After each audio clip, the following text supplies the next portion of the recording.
우리는 우리 자신을 뭐라고 부릅니까? 기독교인, 그리스도인 이렇게 부릅니다. 그런데 이거 아십니까? 성경에는 그리스도인이라는 단어가 딱 3번 나옵니다.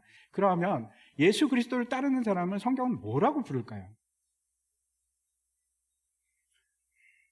그리스도 안에 있는 자들이라고. In Christ, in Him. 그 안에 있는 자들. 그 말이 성경에는 178번 나옵니다. 비교도 안 되게 많이 나옵니다. 가장 중요한 말 중에 하나가 그리스도 안입니다. 우리는 그리스도 안에 있을 때 우리 자신이 누구인지 알 수 있고, 우리가 그리스도 안에 있을 때 우리 삶의 목적이 무엇인지 분명하게 깨달을 수 있습니다. 오늘 본문에서는 바울이 자기가 달려갈 길에 대해서 말씀하고 있는데, 그 길은 뭐라고 하는가 하면 내 생명보다 귀하답니다.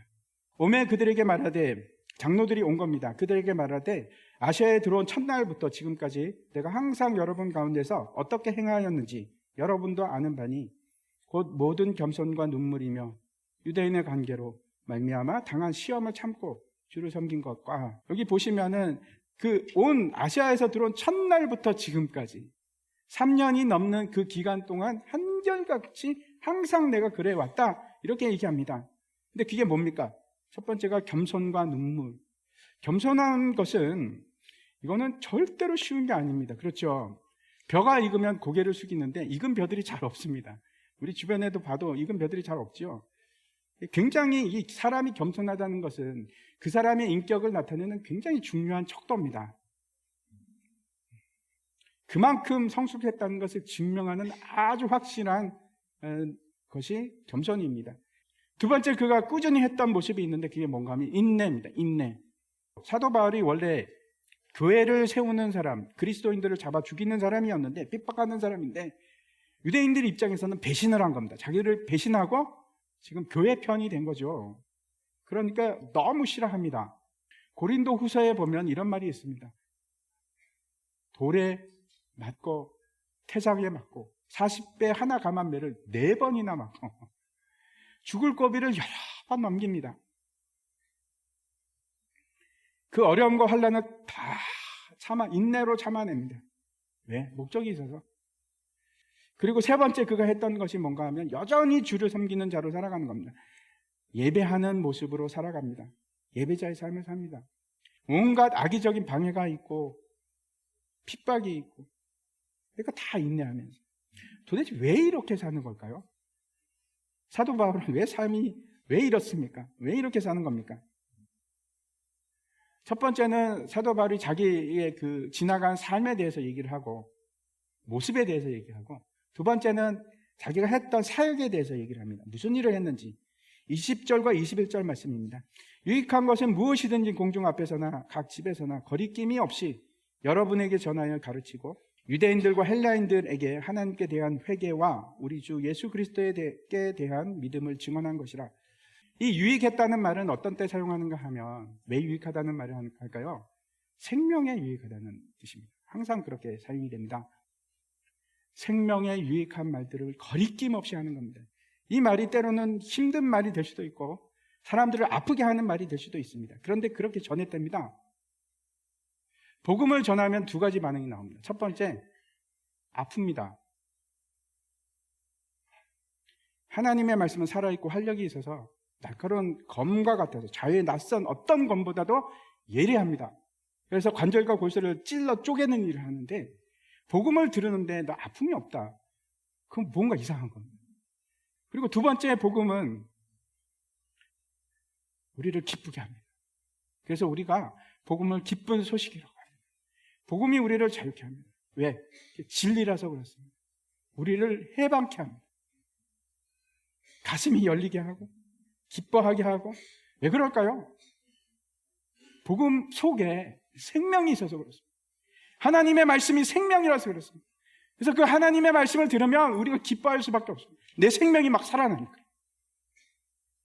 오직 성령이 각 성에서 내게 증언하여 결박과 환난이 나를 기다린다 하시나, 내가 달려갈 길과 주 예수께 받은 사명 곧 하나님의 은혜의 복음을 증언하는 일을 마치려 하면은 나의 생명조차 조금도 귀한 것으로 여기지 아니하노라.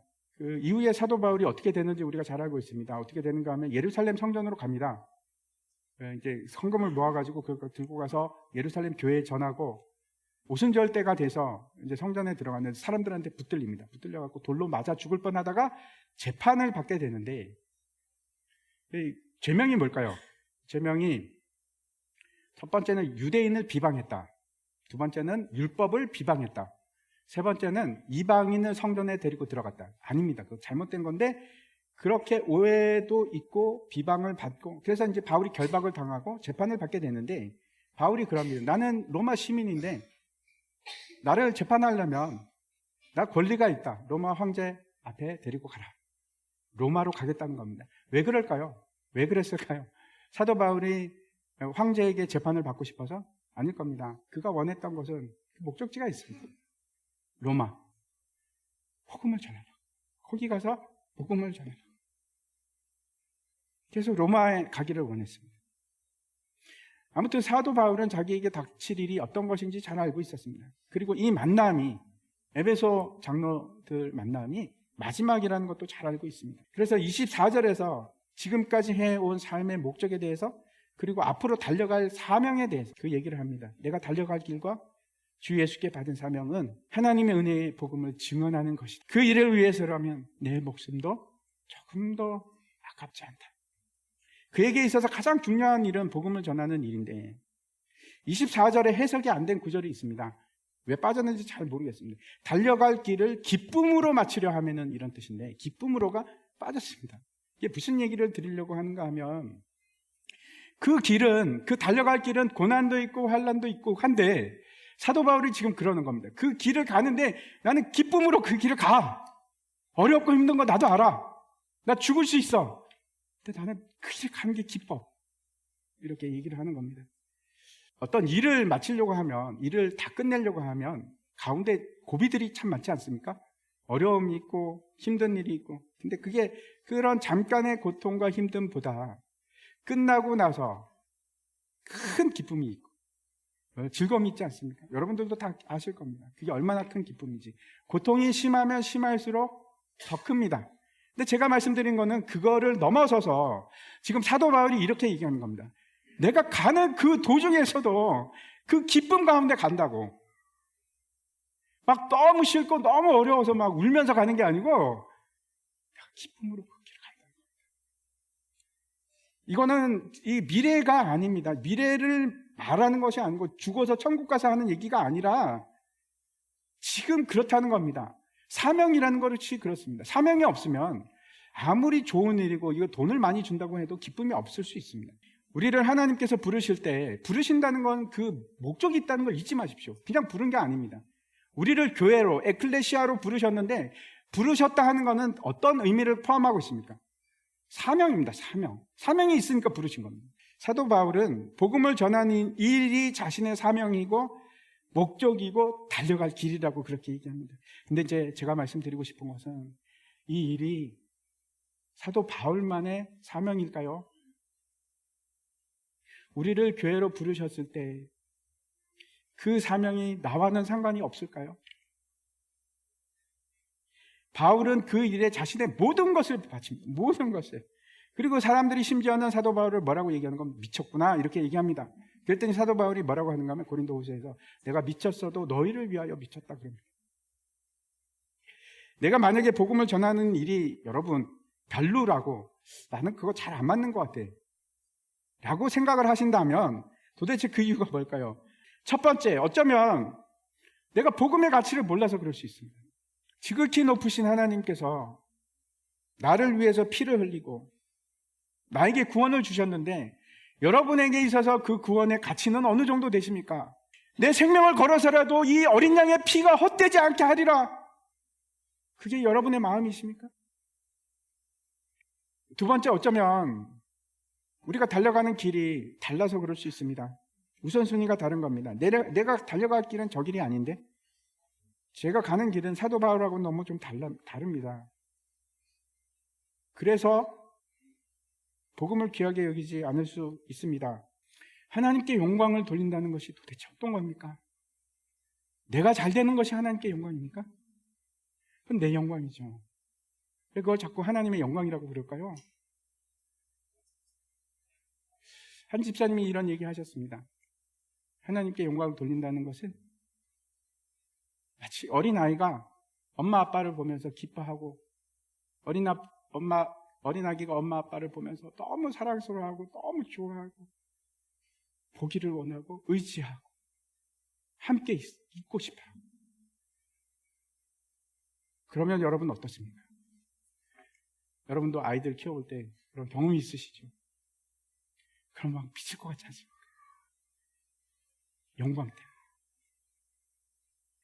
세 번째, 어쩌면 두려움 때문에 복음을 전하는 일을 주저할 수 있습니다. 포기할 수 있습니다. 우리가 복음을 전하면 반드시 고난이 있고 아픔이 있고 힘듦이 있습니다. 나로 말미암아 너희를 욕하고 박해하고 거짓으로 너희를 거슬러 모든 악한 말을 할 때에는 너희에게 복이 있나니 기뻐하고 즐거워하라. 하늘에서 너희의 상이 큼이라. 너희 전에 있던 선지자들도 이같이 박해하였느니라. 사도행전에서 가장 많이 나오는 얘기가 어떤 얘기인지 혹시 아십니까? 사도 바울이 다메섹에서 회심하는 내용입니다. 그게 제가 알기로는 4번 나옵니다. 너무하죠? 똑같은 얘기가 4번 나옵니다. 그 사건을 사도 바울이 도대체 어떻게 읽겠습니까? 사도 바울이 예수 믿는 사람 죽이겠다고 나서서 그걸 쫓아가는데 예수님께서 나타나십니다. 사울아 사울아, 네가 어찌하여 나를 박해하느냐? 네가 박해하는 내가 예수라.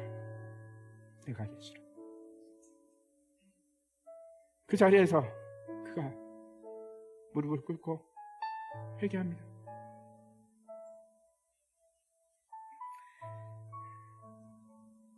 이 사건이 그 일생 동안 사도 바울을 지배했던 것 같습니다. 저도 마찬가지입니다. 저도 예수님 만나는 그 사건을 저는 잊을 수가 없습니다. 그 사건이 내 삶 전체를 통째로 압도합니다. 지배합니다. 저는 그 사건을 단 한 번도 잊은 적이 없습니다. 단 한 번도 잊은 적이 없습니다. 복음이 사도 바울에게 더 귀했던 이유는 그가 순종했기 때문입니다. 순종할 때 그때 그 일이 얼마나 귀한 일인지, 더 귀한 일인지 깨닫게 됩니다. 지난번에 김경수 권사님 오셔서 간증할 때도 제가 그걸 똑같이 느꼈습니다. 순종할 때 진짜 귀한 것을 발견하게 되는 겁니다.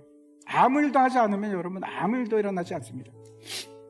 하나님의 일을 할 때 그때 하나님의 역사가 드러나고 그때 우리 삶 가운데 하나님이 보이기 시작합니다. 우리가 복음을 안다면, 진짜 중요한 것이 무엇인지 안다면, 하나님께서 뭘 원하시는지 안다면, 내가 누구인지 안다면, 내 사명이 무엇인지 안다면, 내 삶의 목적이 무엇인지 안다면 우리가 가야 할 방향은 너무나 분명합니다. 너무나 확실합니다.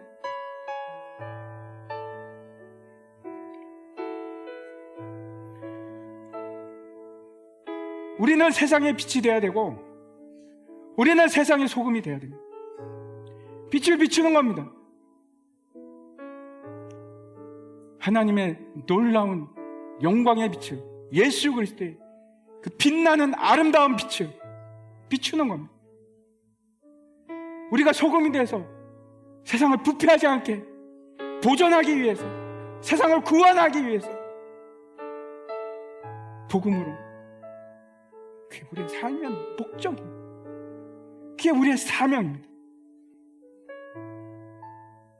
마지막으로 예수님께서 우리에게 말씀하신, 부탁하신 말씀 읽고 마치도록 하겠습니다. 마태복음 28장 19절과 20절인데 우리 같이 읽도록 하겠습니다. 시작. 그러므로 너희는 가서 모든 민족을 제자로 삼아 아버지, 아들과 성령의 이름으로 세례를 베풀고 내가 너희에게 분부한 모든 것을 가르쳐 지키게 하라. 볼지어다 내가 세상 끝날까지 항상 함께 있으리라 하시니